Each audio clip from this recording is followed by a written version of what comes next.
Un encuentro con su palabra, porque secase la hierba, marchitase la flor, mas la palabra de Dios permanece para siempre.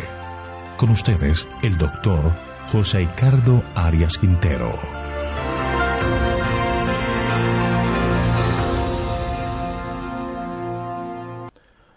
Hoy vamos a estudiar Salmo capítulo 7, plegaria pidiendo vindicación. Te invito a orar. Nuestro amante Padre Celestial, alabado sea tu santo nombre. Señor, nos disponemos a estudiar este capítulo de Salmos. Solicitamos la dirección de tu Santo Espíritu para entender tu palabra. Gracias por concedernos esta bendición, pues la pedimos en el nombre de Jesús. Amén. El sobrescrito de este salmo dice lo siguiente: Sigaigón de David, que cantó a Jehová acerca de las palabras de Cus, hijo de Benjamín. Este título introduce uno de los términos más enigmáticos que se encuentra en los epígrafes de los salmos. Shiagoin, dice en hebreo, de David. Está probablemente relacionado con la idea de sorpresa, aturdimiento, giro o trenzado. Aunque algunas traducciones lo vierten como meditación, es más probable que comunique unas emociones o pensamientos cambiantes. Por consiguiente, el término puede también ser indicación de la irregularidad rítmica del canto. Por eso dice que David cantó, indica también que se trata de un solo vocal. La circunstancia acerca de las palabras de Cus, hijo de Benjamín, no puede identificarse fácilmente en base de los libros históricos, pero el Talmud Moed Katan dice que este nombre designa a Saúl, lo cual recuerda la enemistad entre David y Saúl. Sin embargo, no es algo que podemos confirmar con certeza. Lo que sí nos dice es que fuera quien fuera que estuviera representando por este nombre, está claro que algún enemigo de David había estado formulando falsas acusaciones contra él. Un tema que se ha sugerido para el Salmo 7 es el siguiente: ¿el juez de toda la tierra no ha de hacer lo que es justo? El salmista ruega que Dios lo proteja del ataque de sus enemigos. Tiene plena confianza en que la ley inmutable de Dios salva a los justos y castiga a los impíos. No reconoce su culpabilidad, pues dice que si acaso ha pecado, lo ha hecho sin darse cuenta. Pero sus enemigos sí han pecado al tramar contra él. Ruega que se le conceda liberación, pide la destrucción de sus enemigos y concluye con la segura confianza de que Dios, como vindicación de su divino gobierno, contestará su oración. Este salmo se canta en la fiesta judía de Purim, porque celebra el haberse vengado de un adversario. Cuando nos sentimos acosados por la tentación, cuando nos sentimos injustamente perseguidos, cuando somos calumniados, cuando nos sentimos que la traición está cerca y aflige nuestra alma, el único refugio seguro es Dios. Es la roca eterna, es la ciudad de refugio más eficaz, es el único que puede vindicar nuestra causa. Confiar en Dios es la mejor decisión que podemos tomar. Este salmo, el Salmo 7, permite seguir a David a través de 3 etapas de progresiva calma de expresión en respuesta a las acusaciones penosamente falsas que se estaban lanzando contra él.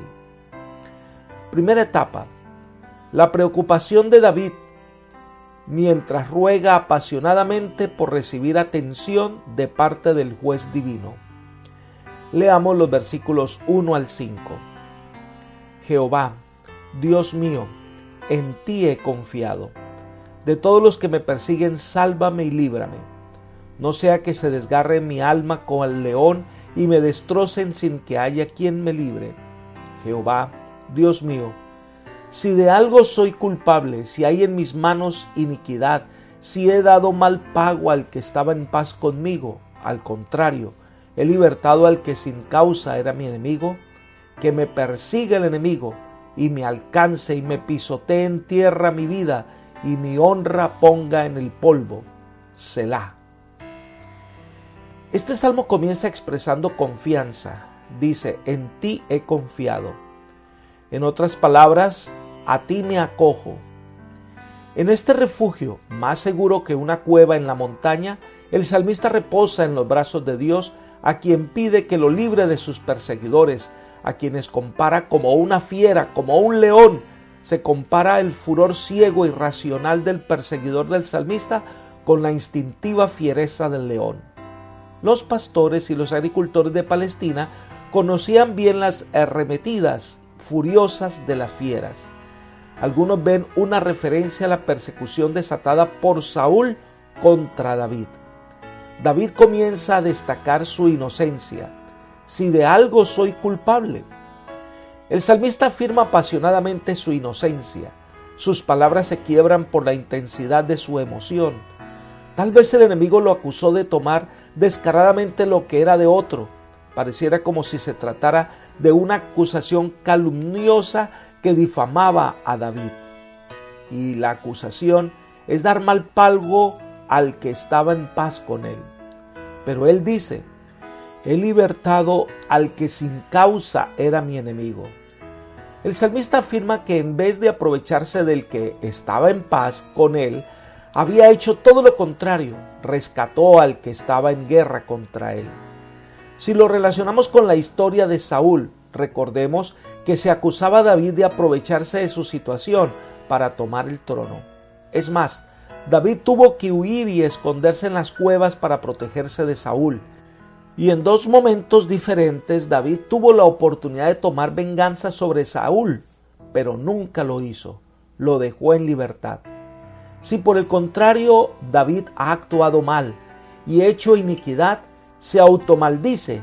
Dice que me persiga el enemigo y me alcance, que pisotee en tierra mi vida y me ponga en el polvo.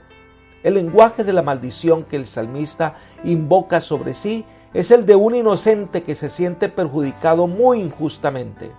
El acusado preferiría ser aniquilado antes que vivir bajo el peso de tan grande condenación. El pasaje es sumamente enfático. Persiga mi alma. En otras palabras, pisotee mi vida. Otras versiones, mi honra ponga en el polvo.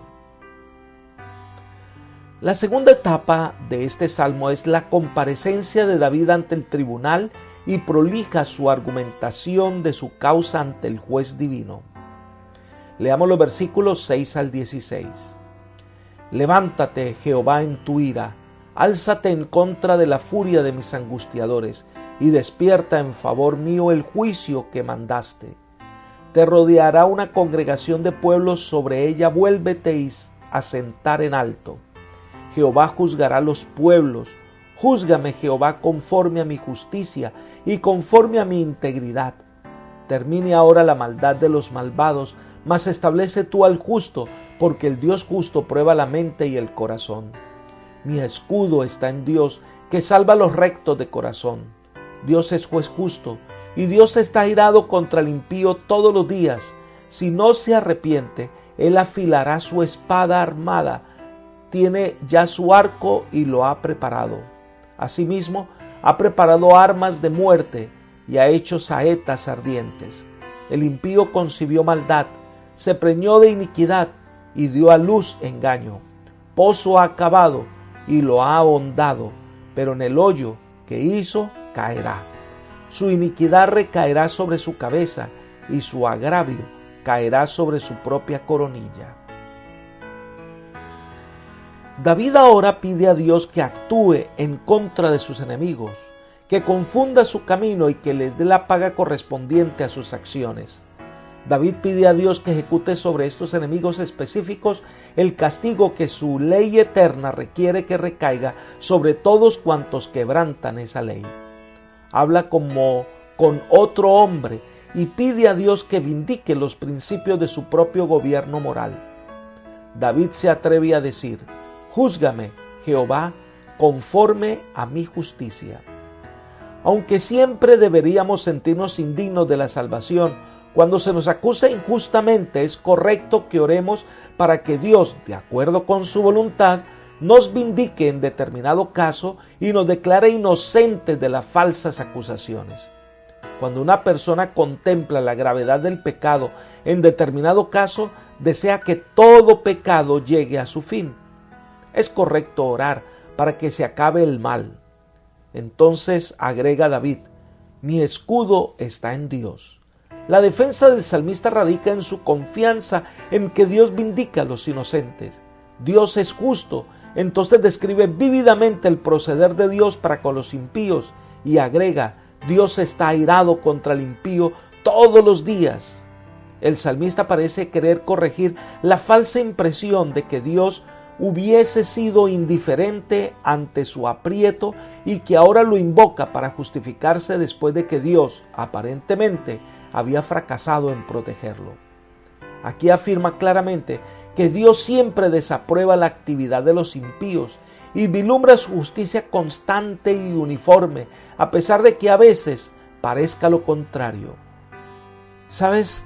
Algo que debiéramos reflexionar es que el cristiano no debería permitir que un caso aislado de aparente injusticia suscite una generalización que ponga en duda los justos propósitos de Dios.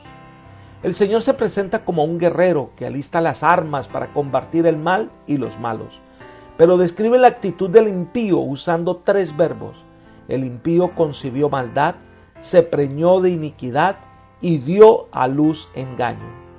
Constituye una figura que se usa para describir cómo surge el mal. Primero se concibe, después se organiza el mal y después se ejecuta. Entonces aparece una de las figuras que se repite vez tras vez en el Antiguo Testamento. Pozo ha cavado y lo ha abandonado, pero en el hoyo que hizo caerá.